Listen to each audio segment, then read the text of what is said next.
shan ka faa'iidayso intaanay shan kugu iman. Nabigeenu naxariis iyo nabadgelyo korkiisa ahaatee waxaa inoo dardaarmay inaan shan ka faa'iidaysano intaanay shan inagu iman. Dhallinyarnimadaada ka faa'iidayso intaanad gaboobin. Nebigu naxariis iyo nabadgelyo korkiisa ahaatee waxa uu ku bilaabay dhallinyarnimada in laga faa'iidaysto. Sababtu maxay tahay?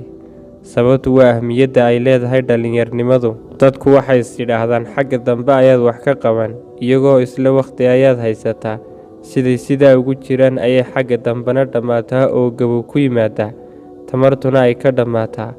Dhallinyarnimada intaad tahay ayaad wax qabsan kartaa, awooddaaduna ay joogtaa. Kuna dadaal intaad dhallinyarta tahay wixii ku anfacaya, Ilaahayna tala saaro, hana ka caajisin. Caafimaadkaaga ka faa'iidayso intaanad bukoon, oo haddaad bukooto waa tamar dhigtay oo waxba qabsan maysid.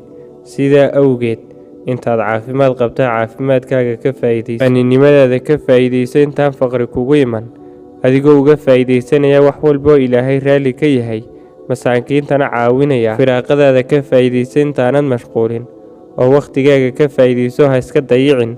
Waqtigaaga ood lumiso waa noloshaada ood lumisay. Qayb ka mid ah haddaad lumiso waqtigaaga, waa adiga oo lumiyey qayb noloshaada ka mid ah. Sidaasi awgeed, ha iska lumin waqtigaaga. Noloshaada ka faa'iidayso intaanad dhiman. Inta aad nooshahay ayaad wax badan qaban kartaa, khayr badan shaqaysan kartaa.